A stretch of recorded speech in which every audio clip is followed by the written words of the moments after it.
4 মাস পর, 4 মাসের ব্যবধানে বিএনপি ও ডক্টর ইউনূস সম্পর্ক 360 ডিগ্রি ঘুরে গেল। সরকার বিএনপি এখন মুখোমুখি। ইউনূস বিএনপি নজিরবিহীন ঘটনা ঘটে গেছে, অপ্রত্যাশিত অকল্পনীয় ঘটনা ঘটে গেছে, বিএনপি কল্পনা করেনি। একটু পেছন থেকে আসি। 13 জুন 2025 সেই লন্ডন কেলেঙ্কারি, লন্ডনের সমঝোতা, এমন ভাব যে Tarique Rahman next prime minister. Joint statement, ফেব্রুয়ারিতে নির্বাচন, সব ঠিকঠাক। 2 দিন আগে আসিফের পদত্যাগ চাই, মাহফুজের পদত্যাগ চাই, ডক্টর খলিলুর রহমানের পদত্যাগ চাই। 13 জুন থেকে ডক্টর খলিলুর রহমান বিএনপির আব্বা হয়ে গেছে। বিএনপির কত প্রচারণা, ইউনূস দেশ বিক্রি করে দিচ্ছেন, চট্টগ্রাম বন্দর দিয়ে দিচ্ছেন, মানবিক করিডোর দিয়ে দিচ্ছেন, স্টার্লিং কেনে মানবিক করিডোর আমেরিকাকে বাংলাদেশে আনছেন, সেন্ট মার্টিন বিক্রি করে দিচ্ছে, মনে আছে না এইসব প্রচারণা? কিন্তু 13 জুনের পর হঠাৎ সব প্রচারণা বন্ধ, কারো পদত্যাগও যায় না, সব ভালো, ইউনূস এখন মহান। এবং এই কথাও বলছে যে বিএনপি ক্ষমতা আসলে ইউনূসকে কাজে লাগাবে। 13 জুন ছিল একটা কলঙ্কজনক অধ্যায়। বিএনপি ইউনূস একটা আপোষ জনগণকে বাদ দিয়ে, ওই জয়েন্ট স্টেটমেন্টে আপত্তি জানিয়েছিল জামায়াত চরমনাই থেকে শুরু করে সবাই। কিন্তু আমি বলেছিলাম এটা টিকবে না। হ্যাঁ, মাঝখানেই বারবার ওটা হোঁচট খেয়েছিল, কিন্তু কখনো 180 ডিগ্রি, কখনো 200 ডিগ্রি, কখনো 150 ডিগ্রি, 120 ডিগ্রি, শুধু 90 ডিগ্রি এদিক ওদিক হতো ইউনূস বিএনপি সম্পর্ক। এবং শেষের দিকে এসে ওই জুলাই সনদ স্বাক্ষরেও বিএনপি খুব খুশি, খুশিতে স্বাক্ষর করেছে। তখনও সম্পর্ক একদম পুরোটা ঠিক ছিল, 60 ডিগ্রি ঠিক ছিল, খুশি আর খুশি।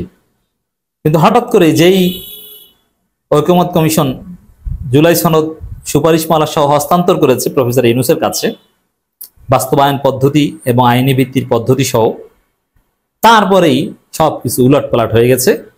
ইউনূস বিএনপি সম্পর্ক তছনছ হয়ে গেছে, তোল পার ঘটে গেছে, 360 ডিগ্রি উল্টে গেছে।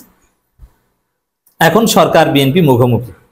এখন আবার দেখবেন ওই যে বিএনপির মিথ্যা অপবাদগুলো, এখন বলবো অমুকের পদত্যাগ চাই, তমুকের পদত্যাগ চাই।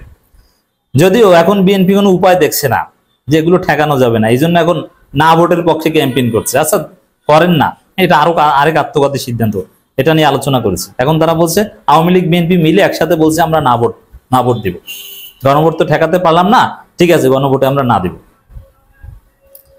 নোট অফ ডিসেন্ট সরিয়ে দিয়েছে, মানতে পারছে না। তো দর্শক, আমার দেশ রিপোর্ট করেছে সরকার বিএনপি মুখোমুখি। হ্যাঁ, সরকার বিএনপি মুখোমুখি 4 মাসের ব্যবধানে। বিএনপি তো সব জায়গায় ধরা খাচ্ছে। আসলে জনগণের পক্ষে না থাকলে, অপরাজনীতি করলে কপালে এইটাই থাকে। বিএনপি করছে অপরাজনীতি, বিএনপি করছে গণবিরোধী রাজনীতি। আপনারা সফলতা কামনা করেন কিভাবে? 5 আগস্টের পর আপনাদের উচিত ছিল ভালো হয়ে যাওয়া, তা আপনারা করছেন চাঁদাবাজি, সন্ত্রাসী। আপনারা নারীদের গায়ে হাত দিচ্ছেন, নারীদের বোরখা খুলে নিচ্ছে, পর্দানশীল নারীদের উপর হামলা করছে, যৌন হেনস্থা, যৌন নির্যাতন চালাচ্ছে। এবং এই বিএনপি আপনারা কি করছে দেখছেন না?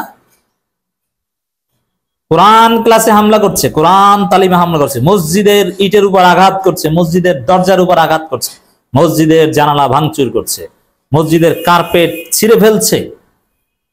আল্লাহর গজব এই দলের উপর, সব জায়গায় এইভাবে ধরা খাবে। এই যে লানত, যারা মসজিদের উপর হামলা করে এদের উপর লানত, যারা ওয়াজ মাহফিলে বাধা দেয় এদের উপর লানত, সে লানতে বিএনপি এভাবে ধ্বংস হয়ে যাচ্ছে। এখন আওয়ামী লীগের পক্ষে না ভোটের প্রচারণা চালাতে হয়। ইউনূসকে ম্যানেজ করে কারচুপি করে ক্ষমতা আসার ধান্দা দেখিয়েছিলেন। আমরা বলেছিলাম এটা কোশ্চিনকালেও বাংলাদেশে হতে দিব না।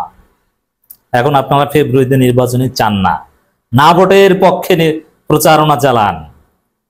দেখি আমরা আমার দেশের এই রিপোর্টটা। স্বাক্ষরিত জাতীয় জুলাই সনদকে পাশ কাটিয়ে সনদ বাস্তবায়নের সুপারিশ করা হয়েছে বলে অভিযোগ তুলেছে দেশের অন্যতম প্রধান রাজনৈতিক দল বিএনপি। দলটির অভিযোগ, সনদে নোট অফ ডিসেন্ট সুস্পষ্টভাবে উল্লেখ থাকলেও বাস্তবায়নের সুপারিশে তা বাদ দেওয়া হয়েছে। আচ্ছা, এটা তো সোজা হিসাব। জনগণ যদি ওইগুলো চায় তাহলে আপনি ঠেকাবেন কেন? আচ্ছা, আপনি বিএনপি এটা বুঝে না কেন? বিএনপি তাহলে নোট অফ ডিসেন্ট ওগুলোর পক্ষে প্রচারণা চালাক, যে এইসব নোট অফ ডিসেন্ট উঠিয়ে দিয়েছে, কেউ ভোট দিবেন, এই যে না ভোটের প্রচারণা চালিয়েছেন, আপনারা পারলে জিতেন, এত কান্নাকাটি করেন কেন?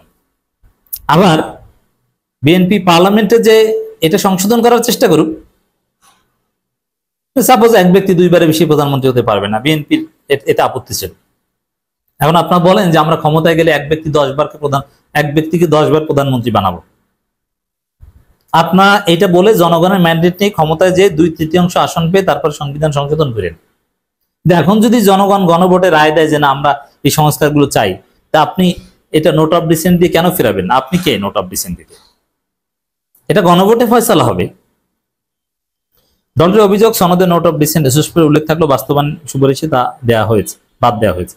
প্রস্তাবিত সংবিধান সংস্কার পরিষদের সমালোচনা করে দলটির অভিযোগ, আইয়ুব খানের বেসিক ডেমোক্রেসি ও ইয়াহিয়া খানের লিগ্যাল ফ্রেমওয়ার্ক অর্ডার অনুসরণ এটা করা হয়েছে। না, তাহলে কি শেখ হাসিনা মডেলে করা হবে? এটি ডেমোক্রেসি। গণভোট, এখানে আপনি কিসের গণভোটের উপরে কিছু আছে? গণভোট তো সব সমস্যার সমাধান। এখানে আপনি কিসের আইয়ুব খানের বেসিক ডেমোক্রেসি পেয়েছেন? জনগণ ভোট দিবে, আলোচনায় গণভোট, আপনি এসেছেন বেসিক ডেমোক্রেসি নিয়ে। কিসের সাথে কি মিলাচ্ছেন? কিসের লিগ্যাল ফ্রেমওয়ার্ক? গণভোট হয়ে গেলে ওইটাই তো ফয়সালা, বাকিটা হচ্ছে প্রিন্ট এবং ফর্মালিটিস কিছু। ওটা তো প্রক্রিয়া না, প্রক্রিয়া হচ্ছে গণভোট। বিএনপি কিভাবে বিকৃত করছে দেখছেন? গণভোটের সময়কাল নিয়েও বিএনপির আপত্তির কথা জানিয়েছেন। বাস্তবায়নের সুপারিশে তীব্র আপত্তি তুলে বিএনপি বলছে, দু একটি দল বিশেষ রাজনৈতিক দলকে সুবিধা দিতে জনগণের সঙ্গে প্রতারণা করা হয়েছে। জনগণের সঙ্গে প্রতারণা করা হয়েছে কিনা এটা গণভোটে প্রমাণিত হবে। আপনি যদি জনগণের হয়ে কথা বলেন তাহলে বলেন যে জনগণ গণভোটে এইটা করবে। তো গণভোটে আপনারা কি করবেন? ওই যে এখন রাগ ডাক লজ্জা শরম ফেলে আওয়ামী লীগের সাথে একত্রে প্রচারণা শুরু করেছেন না গণভোটের বিরুদ্ধে, মানে গণভোটের বিরুদ্ধে না, না ভোটের পক্ষে, ওইটা চালান ভাই। এইসব কান্নাকাটি করে কোনো লাভ নেই, সুযোগ নাই তো। আর সাহস থাকলে জামাত যেরকম গণভোটের দাবিতে রাজপথে আন্দোলন করছে, আপনারা ওরকম গণভোটের বিরুদ্ধে রাজপথে আন্দোলন করেন, দেখি কতদূর মুরদ আছে আপনাদের। অন্তর্বর্তীকালীন সরকারেরও কঠোর সমালোচনা করেছে বিএনপি। অন্তর্বর্তী সরকারকে উদ্দেশ্য করে দলটি বলছে, আচ্ছা এখানে গালি দিচ্ছে সরকারকে, সরকার বিএনপি মুখোমুখি। আরে ভাই, ঐক্যমত কমিশন তো সরকার না, ঐক্যমত কমিশন সুপারিশ করেছে, সরকার এখন পর্যন্ত সিদ্ধান্ত নেয়নি, আর আপনারা আগেই গালি দিচ্ছেন সরকারকে। মানে আপনাদের গালির ভিত্তিও যে দুর্বল, এটাও যে আপনারা স্মার্টলি গালি দিতে পারছেন না, এটা স্পষ্ট হয়ে গেল। অতএব দর্শক, বিএনপি সরকার এখন মুখোমুখি, সম্পর্ক একটি মাত্র পলকে সম্পর্ক বদলে গেল। এরকম বিএনপি সব জায়গায় ধরা খাবে, মারা খাবে। কারণ বিএনপি রাজনীতি ভারতপন্থী রাজনীতি, আওয়ামী লীগের সাথে ঐক্যবদ্ধ হয়ে না ভোটের রাজনীতি।